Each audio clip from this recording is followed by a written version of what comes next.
കുറേ സന്യാസിമാർ ശൂലം എടുത്ത് പോവുകയാണ്. ഒരു ശൂലം വെച്ചിട്ടാണ് ഒരു മതനിരപേക്ഷത രാഷ്ട്രത്തിൻ്റെ പാർലമെൻറ്റിൻ്റെ ഉദ്ഘാടനം നിർവഹിച്ചത്. എത്രമാത്രം ജനങ്ങളെ ഉത്കണ്ഠപ്പെടുത്തുന്ന ഭയപ്പെടുത്തുന്ന കാര്യമാണ്. മനുസ്മൃതി സ്ത്രീകളെ അംഗീകരിക്കുന്നില്ല, സ്ത്രീ സ്വാതന്ത്ര്യം അംഗീകരിക്കുന്നില്ല. മനുസ്മൃതിയുടെ സന്ദേശങ്ങളിൽ ഉൾക്കൊണ്ടുകൊണ്ട് ഇന്ത്യ യൂണിയൻ പ്രസിഡന്റ് ഒരു സ്ത്രീ ആയതുകൊണ്ട് അവരെ ക്ഷണിച്ചില്ല. അപ്പോൾ കേന്ദ്ര ഗവൺമെൻറ് ഒരു മതനിരപേക്ഷത രാജ്യമെന്നുള്ള നിലയിൽ ചിന്തിച്ച് പ്രവർത്തിക്കുന്നതിന് പകരം ഒരു മതാധിഷ്ഠിത രാഷ്ട്രം കെട്ടിപ്പടുക്കുന്നതിന് വേണ്ടിയിട്ടുള്ള നടപടികളിലേക്ക് നീങ്ങുന്നു. അതുപോലെ തന്നെ അവർ രാജ്യത്തിൻ്റെ എല്ലാ രംഗങ്ങളിലും കേന്ദ്ര അധികാരം കൈയടക്കാൻ വേണ്ടി ശ്രമിക്കുന്നു, അധികാര കേന്ദ്രീകരണത്തിന് വേണ്ടി ശ്രമിക്കുന്നു. ഇത് ഇന്ന് നേരിട്ടുകൊണ്ടിരിക്കുന്ന ഏറ്റവും വലിയൊരു ആപത്തായി മാറിക്കൊണ്ടിരിക്കുകയാണ്. ഇന്ന് നമ്മുടെ നാട് നേരിടുന്ന ജനാധിപത്യത്തിനും മതേതരത്വത്തിനും നേരെയുള്ള ആക്രമണം ശക്തിപ്പെട്ട് വരികയാണ്. ഇപ്പോൾ ജമ്മു കാശ്മീർ ഇന്ത്യയുടെ ഒരു സംസ്ഥാനമായിരുന്നല്ലോ. കാശ്മീരിന് ചില പ്രത്യേക അവകാശങ്ങളും അധികാരങ്ങളും കൊടുത്തിരുന്നു. എന്തുകൊണ്ടാണ്? ഇന്ത്യൻ സ്വാതന്ത്ര്യ സമര കാലത്ത്, ഇന്ത്യ പാക് വിഭജന കാലത്ത് കാശ്മീർ ജനതയെ ഇന്ത്യയോടൊപ്പം നിർത്താൻ ഇന്ത്യയുടെ ദേശീയ നേതാക്കളെടുത്തൊരു നിലപാടാണത്. അവർക്ക് ചില പ്രത്യേക അധികാരങ്ങളും അവകാശങ്ങളും കൊടുത്ത് അവർ ഇന്ത്യക്കാരായി. അതുകൊണ്ടാണ് അന്ന് ദേശീയ നേതാക്കൾ കാശ്മീർ ജനതയോട് ചോദിച്ചു, നിങ്ങൾ എങ്ങോട്ട് പോകുന്നു? അവർ പറഞ്ഞു, ഞങ്ങളുടെ മാതൃരാജ്യം ഇന്ത്യയാണ്. അങ്ങനെ ഇന്ത്യയോടൊപ്പം നീങ്ങിയൊരു ജനതയല്ലേ. ഇപ്പോൾ 29 സംസ്ഥാനം 28ആയി. സംസ്ഥാന പദവി വെട്ടിക്കളഞ്ഞു. കാശ്മീരിനെ 2 പ്രദേശമാക്കി, 2 കേന്ദ്രഭരണ പ്രദേശമാക്കി. അവിടെ വോട്ടർ പട്ടികയും തെരഞ്ഞെടുപ്പ് ചട്ടങ്ങളൊക്കെ തയ്യാറാക്കിയിട്ട് 5 വർഷം കഴിഞ്ഞു. ഒരു തെരഞ്ഞെടുപ്പിലേക്കും പോകുന്നില്ല. ഇപ്പം കാശ്മീർ വളരെ സമാധാനമാണ്. എന്താണ് ഇപ്പോൾ കാശ്മീരിൻ്റെ സ്ഥിതി? നമ്മുടെ വടക്ക് കിഴക്കൻ മേഖല, മണിപ്പൂരിൽ എത്ര ശാന്തരായ ജനതയായിരുന്നു. ആ മണിപ്പൂരിൽ ചെയ്തിരിക്കുന്നത് മെയ്ത്തികളും കുക്കികളും 2 വിഭാഗമാണ്. കുക്കികൾ മലകളിൽ താമസിക്കുന്നവരും മെയ്ത്തികൾ സാധാരണ സമതലത്ത് താമസിക്കുന്നവരുമാണ്. 2 വിഭാഗത്തിന് ക്രിസ്ത്യാനികളുണ്ട്, എല്ലാ മതത്തിൽപ്പെട്ടവരുണ്ട്. 40-41% ക്രിസ്ത്യൻ ജനവിഭാഗമുള്ളതാണ്. മെയ്ത്തികളും കുക്കികളും അവിടെ ഒരു തർക്കവുമില്ലാതെ ജീവിച്ചതാണ്. കുക്കികളെല്ലാം പട്ടികവർഗക്കാരാണ്. പട്ടികവർഗക്കാർക്ക് ചില പ്രത്യേക അവകാശങ്ങളും ആനുകൂല്യങ്ങളും അവിടെ അനുവദിച്ചു കൊടുത്തിരുന്നു. ആ അവകാശങ്ങളും ആനുകൂല്യങ്ങളും മെയ്ത്തികൾക്ക് കൂടി കൊടുത്ത് കുക്കി മെയ്ത്തി സംഘർഷം ഉണ്ടാക്കി. ഇതെങ്ങനെയാണ് ഇവർക്ക് സംഘർഷം ഉണ്ടാക്കിയത്? കുക്കികളോട് പറഞ്ഞ്, ഇത് മെയ്ത്തികൾ ഇതെല്ലാം കൊണ്ടുപോവുകയാണ്, ഇനി കുക്കികൾക്ക് ഒന്നും കിട്ടില്ല. കുറച്ച് കഴിയുമ്പോൾ അവരെ തെറ്റിദ്ധരിപ്പിച്ചു, അവരെ വഴിതെറ്റിച്ചു. അവിടെയൊക്കെ ധാരാളം കൃഷിയുണ്ട്, ധാരാളം മയക്കുമരുന്നിൻ്റെ ഒക്കെ സങ്കേതങ്ങളുണ്ട്. അതിൻ്റെയൊക്കെ വിപണനം നടത്താൻ വേണ്ടിയിട്ടുള്ള അന്താരാഷ്ട്ര ഭീകര സംഘങ്ങളൊക്കെ പ്രവർത്തിക്കുന്നതാണ്. ഈ 2 വിഭാഗക്കാരെയും, മെയ്ത്തികളാണ് ഞങ്ങളുടെ ശത്രു എന്ന് കുക്കികളാണ് ഞങ്ങളുടെ ശത്രുക്കളും മെയ്ത്തികളും, ഇതിനെ അടിസ്ഥാനപ്പെടുത്തിക്കൊണ്ട് കേന്ദ്ര ഗവൺമെൻറ്, മണിപ്പൂരിലെ BJP ഗവൺമെൻറ് കൈക്കൊണ്ട നിലപാടിനെ അടിസ്ഥാനപ്പെടുത്തി 2 ചേരിയായി. പരസ്പരം ആക്രമണം തുടങ്ങി. എത്ര ക്രിസ്ത്യൻ ചർച്ച തകർത്തത് ഇന്ന് നമ്മുടെ കേരള രാഷ്ട്രീയത്തിലൊക്കെ നിറഞ്ഞു നിൽക്കുന്നൊരു വിഷയമാണ്. ഈ മെയ്ത്തികളെ പള്ളി എന്ന് പറയുന്നത് വലിയ പള്ളിയാണ്. കുക്കികളത് ചെറിയ പള്ളികളാണ്. പള്ളികൾ കത്തിച്ചു, 10-200 ഗ്രാമങ്ങൾ തകർത്തു, 4,000 തോക്കുകൾ കവർച്ച ചെയ്തു. AK-47 ഒക്കെയാണ്. പോലീസ് സ്റ്റേഷനിൽ നിന്ന് തോക്കുകളെടുത്ത് പോവുകയാണ്. അവിടെ യുദ്ധം നടക്കുകയാണ്. ഇവിടെ എത്തിച്ചു. എന്തിനു വേണ്ടിയിട്ടായിരുന്നു? മണിപ്പൂരിലെ ജനതയുടെ സ്വാതന്ത്ര്യവും സമാധാനവും മതേതരത്വവും ജനതാൽപര്യങ്ങളും സംരക്ഷിക്കാനാണോ? BJPയുടെ ലക്ഷ്യമതല്ല.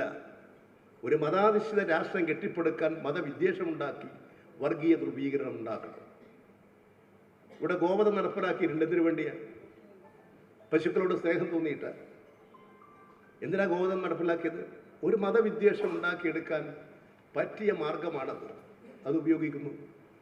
അതിൻ്റെ പേരിൽ ഇപ്പോൾ ഇന്ത്യയിലുള്ള ഓരോന്നും നിങ്ങൾ നോക്കി എത്രമാത്രം ഭയപ്പാടാണ്. ഇപ്പോൾ രാജ്യത്ത് നിർഭയമായിട്ട് പഴയതുപോലൊന്നും ആളുകൾ സഞ്ചരിക്കുന്നില്ല, തീവണ്ടികൾ സഞ്ചരിക്കുന്നില്ല. വടക്കേ ഇന്ത്യയിലൊക്കെ പോകുമ്പോൾ ആളുകൾ എങ്ങനെ പെരുമാറണം, എങ്ങനെ ജീവൻ എന്നൊക്കെ ആലോചിച്ചുകൊണ്ടാണ് പോണത്. ഒരു വല്ലാത്ത സ്ഥിതിവിശേഷത്തിലേക്ക് എത്തിയില്ലേ? അപ്പോൾ ഒരു മതനിരപേക്ഷത രാജ്യത്തിൻ്റെ മതവിശ്വാസത്തെ വർഗീയവൽക്കരിച്ചു, ഹിന്ദു മതവിശ്വാസത്തെ വർഗീയവൽക്കരിക്കുന്നു. ഇപ്പോൾ 22-ാം തീയതി പള്ളി പൊളിച്ച സ്ഥാനത്ത് ക്ഷേത്രം പണിതിട്ടുണ്ട്. പള്ളി പൊളിച്ച സ്ഥാനത്തൊരു ക്ഷേത്രം പണിയുന്നു, അതിനൊരു മാമാങ്കം. രാജ്യം മുഴുവൻ വർഗീയത പ്രചരിപ്പിക്കുകയാണ്. ഹിന്ദു മതവികാരങ്ങൾ ഇളക്കിവിടാനുള്ള സംഘടിതമായ നീക്കമാണ് നടക്കുന്നത്. ഗവൺമെൻറ് ഔദ്യോഗികമായി ലീവ് പ്രഖ്യാപിച്ചില്ലേ? ഇന്ത്യ ഒരു മതനിരപേക്ഷത രാജ്യത്ത് ഭരണവും മതവും മതവിശ്വാസവും രണ്ടും രണ്ടാണ്. മതം രാഷ്ട്രീയത്തിലോ രാഷ്ട്രീയ മതത്തിലോ ഇടപെടരുത്.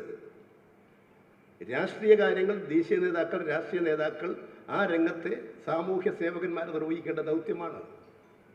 മതപരമായ കാര്യങ്ങൾ മതപരമായ അതിൻ്റെ അനുഷ്ഠാനങ്ങൾക്കനുസരിച്ച് അതിൻ്റെ ബന്ധപ്പെട്ടവർ നിശ്ചയിക്കേണ്ടതാണ്.